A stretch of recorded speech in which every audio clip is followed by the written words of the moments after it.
दोस्तों नमस्कार। दोस्तों, कल हमने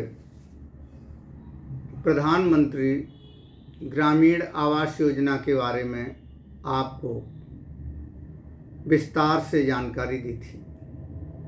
आज हम प्रधानमंत्री शहरी आवास योजना के बारे में आपको जानकारी दें, क्योंकि हमारे संज्ञान में बार बार आ रहा है कि इन योजनाओं के अंतर्गत जो गरीब लोग हैं वो योजना के बारे में जानते नहीं हैं। कुछ बिचौलियों द्वारा निरंतर उनसे आर्थिक नुकसान पहुंचाया जा रहा है, उनसे रिश्वत लेके काम किया जा रहा है।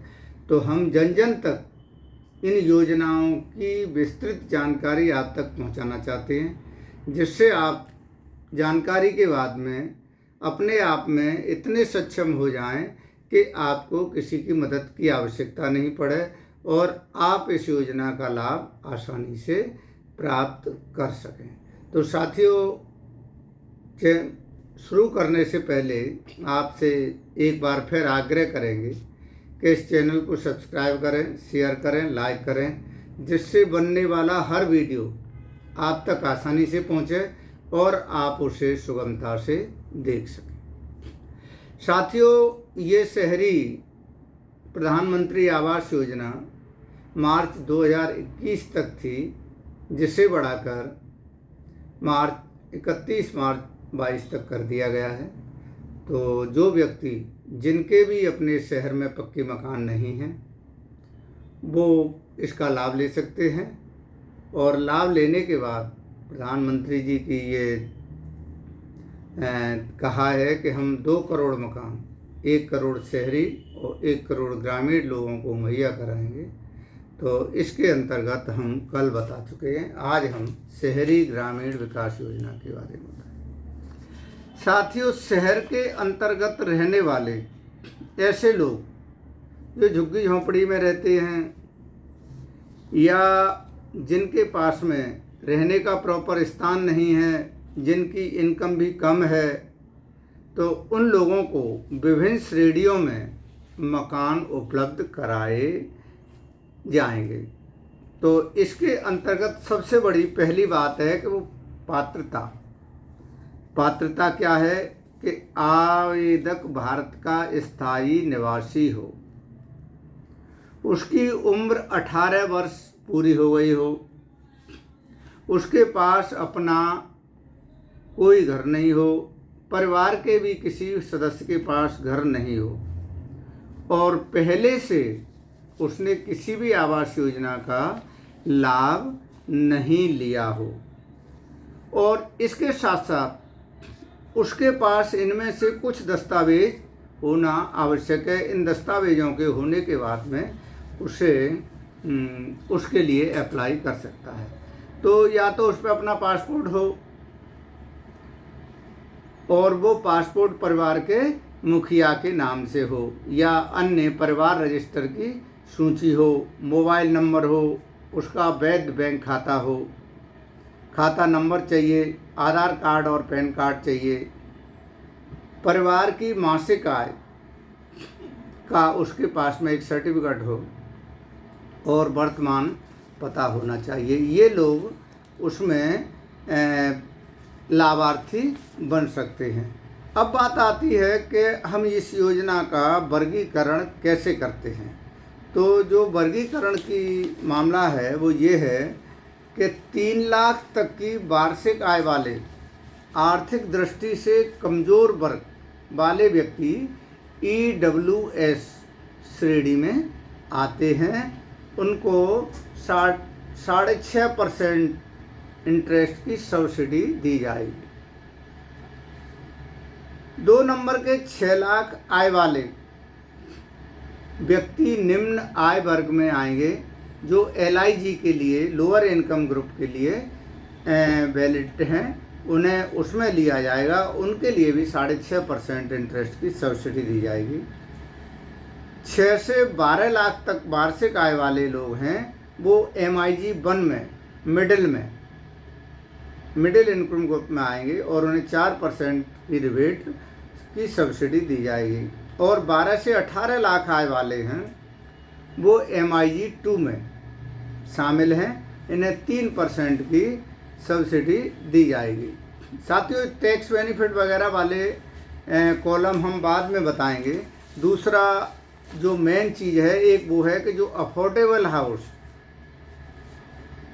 शहरी योजना में अफोर्डेबल हाउस जो व्यक्ति बने हुए लेता है उन लोगों को भी इस योजना के अंतर्गत 2,30,000 रुपये तक कैश सब्सिडी मिल जाती है।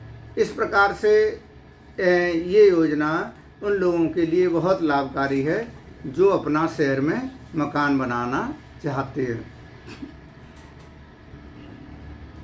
साथियों, इसके अंदर हम 4 प्रकार से लाभ प्राप्त कर सकते हैं। नंबर 1, वो लोग जो सरकारी वो इलाके में झुग्गी झोंपड़ी कच्चे मकान के पुनर्वास के लिए वहाँ के लोगों को सरकार की तरफ से 1 लाख रुपए की मदद दी जाएगी मकान बनाने के लिए।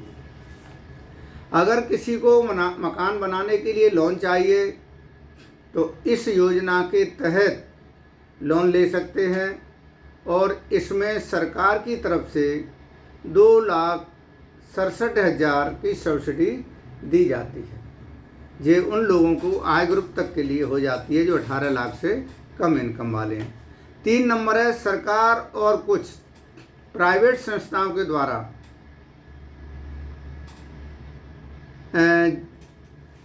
जो स्कीम बनाई जाती हैं उसमें नो प्रॉफिट नो लॉस पर फ्लैट मिलता है। उसमें किसी प्रकार की बिल्डर को लाभ नहीं दिया जाता है। इसमें भी 1.5 लाख तक की सहायता मिलती है। नंबर 4 है, शहरी क्षेत्र में अगर ज़मीन है या आपका कच्चा मकान है तो भी आपको 1.5 लाख की सहायता मुहैया कराई जाएगी। इसके अलावा प्रत्येक लाभार्थी को 1 लाख से लेकर 2,30,000 तक की सहायता दी जाती है। अब प्रश्न ये आता है कि हम लोन कहाँ से ले सकते हैं, कौन कौन सी संस्थाएं हमें लोन दे सकती हैं। तो साथियों, समस्त PSU बैंक हैं हमें लोन दे सकती हैं। हमें बैंकिंग हाउस फाइनेंस कंपनियां लोन दे सकती हैं और क्षेत्रीय ग्रामीण बैंक भी लोन दे सकती हैं। राज्य सहकारी बैंक भी दे सकती हैं। सहकारी बैंक जो छोटी छोटी बैंकें हैं वो भी दे सकती हैं और वित्तीय निगम FMCG ये भी हमें लोन दे सकते हैं। और इसके अलावा भी हम कुछ फाइनेंसिंग कंपनियां जो यहाँ काम कर रही हैं उनसे हम लोन प्राप्त कर सकते हैं। अब बात आती है साथियों कि हम किस प्रकार से आवेदन करें, हमें वो लोन कहाँ से प्राप्त होगा, ऑनलाइन किस प्रकार से ऑनलाइन फार्म फिल करें। तो साथियों, हमें सबसे पहले प्रधानमंत्री की जो साइट है उसमें जाना है। उस साइट का पता है PMAYNIS.government.in। तो साथियों, इसके बाद में हम जाएंगे, दूसरी हमारी साइट है PMAYHFA urban, house financing area urban, और सिटीजन एसोसिएट होना चाहिए। आधार नंबर वगैरह डालना पड़ेगा, फिर उसके पास में आपका फॉर्म आ जाएगा, फॉर्म B आ जाएगा। उसके बाद में हम उसे फॉर्म को फुलफिल कर देंगे। इसके साथ ही अन्य योजनाएं भी हम आपको बताएंगे, लेकिन वो आपको नेक्स्ट राउंड में बताएंगे। इसके साथ साथ हमारा फ़ोन नंबर भी आप नोट कर लें, जिससे किसी प्रकार की कोई दिक्कत होने पर कहीं आप इन नंबरों पर संपर्क कर सकते हैं। नंबर लिखें 8630398839। तो साथियों, इस नंबर पर आप हमें कॉल कर सकते हो और इसके बाद हम आपकी समस्या के लिए आगे की लड़ाई लड़ेंगे। यदि कोई भी व्यक्ति आपसे पैसा मांगता है या आपकी योजना में अड़चन डालता है तो आप जन प्रहरी के इस नंबर पर शिकायत करें।